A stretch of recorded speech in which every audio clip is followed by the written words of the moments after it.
Hello everyone, I'm Santiago, and today I'm going to be testing Dragon Quest XI Echoes of an Elusive Age on the GeForce GTX 1050 2GB. I'll be doing 1080p, 900p and 720p. To skip down those sections of the video, check the timestamps down in the description. Thanks to Square Enix for providing a copy of this game. So first of all, I'll show you 1080p targeting 60 frames per second, and in most places you can get to that target, but sometimes when looking very far into the distance, which I'll explain later in the video, there's a performance drop. It doesn't happen all the time, but it can happen on foliage heavy areas while looking far into the distance, as I said. And that means that I have to lower the settings to the minimum, and that means turning off shadows, which makes the game look significantly worse. At the end of the footage on 1080p low, I'll show you what happens if you crank up shadows one step up. The game looks significantly better and you only get a 5 FPS hit. Then at the same resolution, I just crank up the settings to the max to see what frame rate we get, and on 900p I'll do the same. I'll show you a configuration trying to be close to 60 frames per second, and then I'll just max out the settings once again. For 720p, by just using the maximum settings, you stay over 50 frames per second all the time, which I consider very positive. I don't think that lowering the settings in that case is necessary, since by just lowering shadows a little bit, it already looks significantly worse. The biggest performance hit so far was in certain places where there's a ton of foliage, plus some unusual draw distances. You'll see that in my footage, sometimes I stop and look far into the distance in purpose to show you the performance hit. Not a big deal if you ask me, but the performance hit is there, so yeah, be aware of that. As you'll see on all my videos testing this game, I'm only using the G4560. That's because this game is more GPU bound. By using a better CPU, I didn't see any major differences in performance. I just saw some spikes in the CPU usage while traversing through certain areas. It seems that the game is loading the rest of the level if it's a very big section. At that moment you get like 1 or 2 seconds of frame time spikes. The CPU usage goes to 100%, then it goes back down instantly, and it runs the same as I'm showing you here. So yeah, if you have a better CPU, you shouldn't be seeing any major differences. In the options menu, the biggest performance difference I saw was by lowering the shadow quality. You can even turn them off if you want, but I recommend lowering them to 2 or 1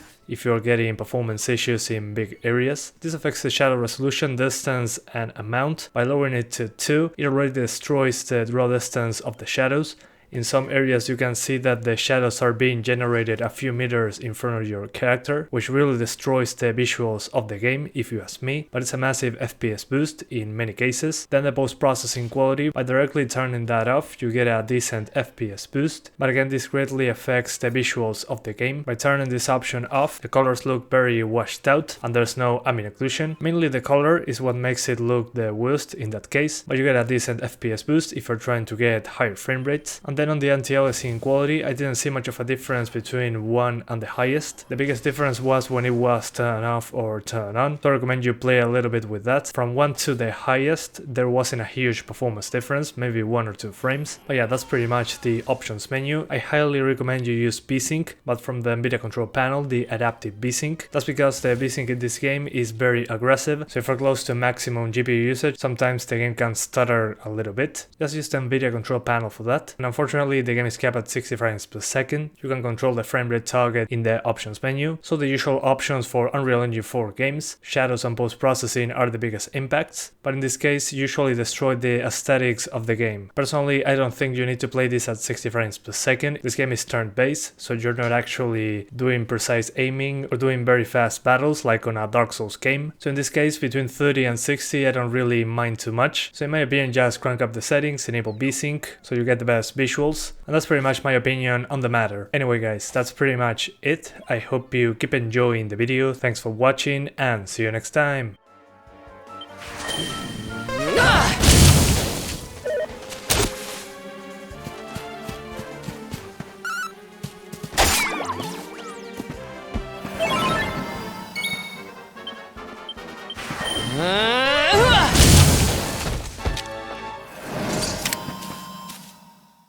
Who else wants some?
Another one bites the dust.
Ha! Easy!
Another one bites the dust.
Who else wants?